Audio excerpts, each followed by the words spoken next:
दिल्ली में आम आदमी पार्टी की सरकार को बैक टू बैक एक साथ कई झटके लगते जा रहे हैं।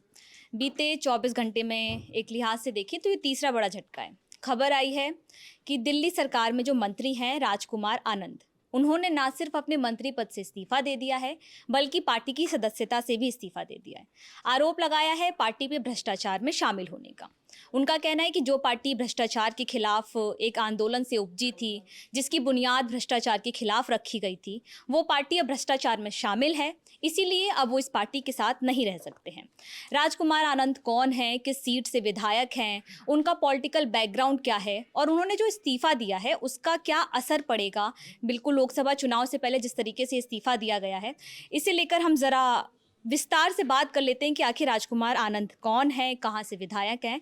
हम गौरव जिससे इस पे बात करते हैं वो काफ़ी देर से इस खबर पे नज़र बनाए हुए हैं। गौरव जी, राजकुमार आनंद ने जिस तरीके से इस्तीफा दिया है उस पर भी हम बात करेंगे, लेकिन पहले ये बता दीजिए कि राजकुमार आनंद जो है वो कौन है। देखिए, वो दिल्ली के पटेल नगर से विधायक हैं और बड़े कारोबारी हैं, बहुत नीचे से ऊपर पहुंचे हैं।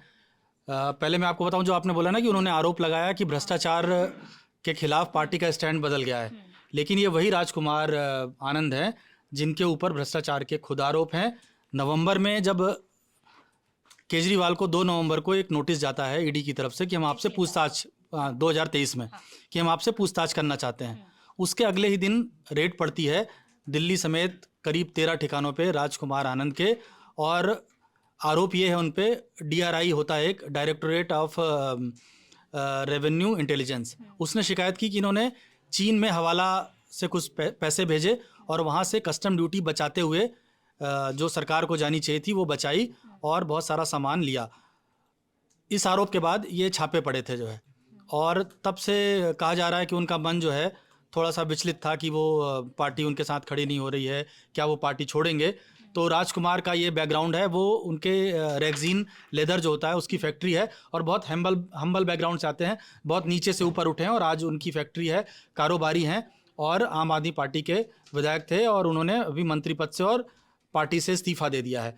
तो ये तो है राजकुमार सैनी की कहानी, राजकुमार आनंद की कहानी। मतलब एक लिहाज से देखें तो ये भी ईडी छापेमारी से, भ्रष्टाचार से जुड़ा हुआ मामला है, लेकिन ये कौन, मतलब किस सीट से विधायक हैं और क्या पॉलिटिकल बैकग्राउंड रहा है इनका? ये पटेल नगर से विधायक हैं और दलित चेहरे हैं पार्टी के। इससे पहले एक और दलित चेहरे थे, संदीप कुमार, उन पे CD कांड का एक आरोप चस्पा हुआ था और उस आरोप के बाद उनको इस्तीफा देना पड़ा था। और तो संदीप कुमार के बाद ये पार्टी के एक तरह से दलित चेहरे माने जाते हैं। और इनका इस्तीफा जो शुरू आपने इंट्रो में किया ना, सबसे अहम यही है कि एक तरफ आपका मुख्यमंत्री जेल में है जो कह रहा है मैं जेल से सरकार चलाऊंगा, और उसी सरकार में एक मंत्री इस्तीफा दे देता है। तो जो बातचीत चलती है कि भाई एक आदमी ने इस्तीफा दे दिया, आपने नहीं दिया, लेकिन दूसरी तरफ जो पार्टी है वो कह रही है कि बीजेपी लगातार हमारी पार्टी को तोड़ने की कोशिश कर रही है। कई बार वो पैसे ऑफर करते हैं तो, या कई बार एजेंसियों का इस्तेमाल करते हैं। तो उनका ये आरोप है कि संजय सिंह ने एक प्रेस कॉन्फ्रेंस भी की है और उसमें आरोप, सिंह ने जो प्रेस कॉन्फ्रेंस की है उसमें उन्होंने साफ तौर पर ये आरोप लगाया कि राजकुमार आनंद जो हैं उनको बीजेपी से ऑफर मिला है, वो बीजेपी में शामिल हो सकते हैं, आने वाले दिनों में वो बीजेपी के दफ्तर में फूल मालाओं के साथ उनका स्वागत होते हुए भी आप देख सकते हैं। संजय सिंह ने क्या कहा है एक बार पहले आपको सुना देते हैं ताकि मामले में और स्पष्टता आ जाए। यही है राजकुमार आनंद, जिनके यहां 23 घंटे तक ईडी का छापा पड़ा था। 23 घंटे तक ईडी का छापा पड़ा था।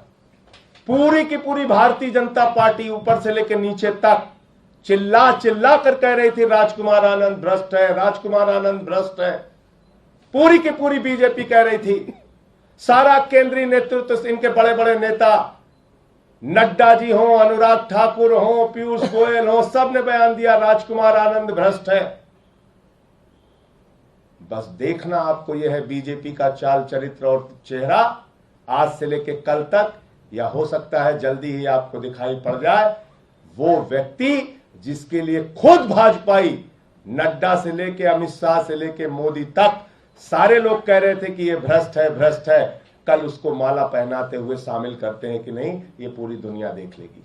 संजय सिंह भले ये आरोप लगा रहे हैं कि आने वाले दिनों में राजकुमार आनंद जो हैं वो बीजेपी में शामिल हो सकते हैं क्योंकि उन पे ईडी की कार्रवाई हुई है और वो इस कार्रवाई से बचना चाह रहे हैं, लेकिन राजकुमार आनंद ने आज एक प्रेस कॉन्फ्रेंस की जिसमें उन्होंने अपने इस्तीफे की बात कही। उसमें उन्होंने साफ तौर पर ये कह दिया कि वो किसी भी पार्टी में शामिल नहीं होंगे, उनको बीजेपी की तरफ से कोई ऑफर नहीं आया है और वो सिर्फ पार्टी इसलिए छोड़ के जा रहे हैं क्योंकि पार्टी में जिस तरीके से भ्रष्टाचार को लेकर रवैया अपनाया जा रहा है, भ्रष्टाचार के आरोप लग रहे हैं, इससे वो काफ़ी दुखी हैं और इसी को लेकर वो मतलब इस्तीफा दे रहे हैं। एक बार हम आपको उनका बयान भी सुना देते हैं। मैं दिल्ली सरकार में मंत्री हूँ, मेरे पास 7 पोर्टफोलियो हैं, लेकिन आज मैं बहुत व्यथित हूँ, इसलिए आप लोगों को मैं अपना दुख साझा करने आया हूँ।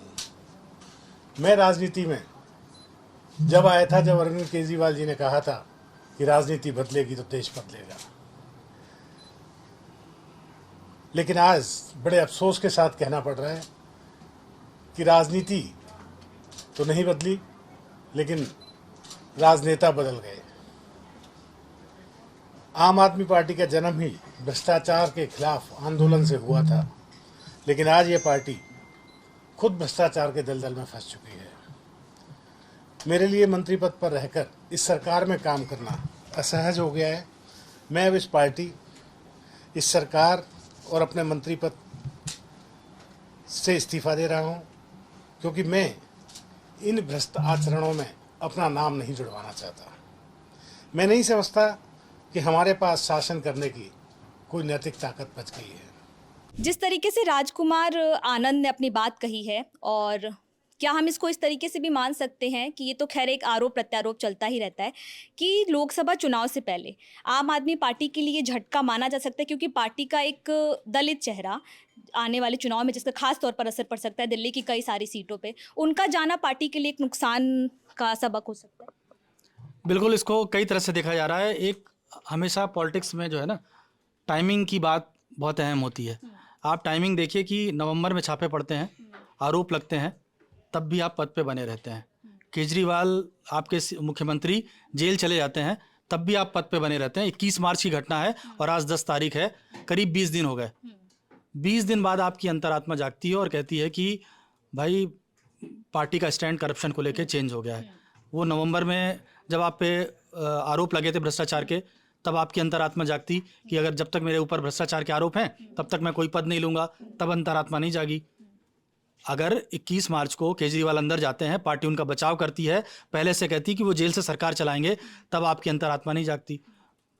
मान लीजिए कि 1-2 दिन बाद, 3 दिन बाद, 7 दिन होते, पूरे 20 दिन हो गए हैं। पूरे 20 दिन के बाद आपकी अंतरात्मा जागती है और आप बोलते हैं कि मैं पार्टी का स्टैंड भ्रष्टाचार को लेकर जिस तरह था उसकी वजह से मैं पार्टी में आया हूं और अब जो है उसकी वजह से मैं पार्टी से जा रहा हूं।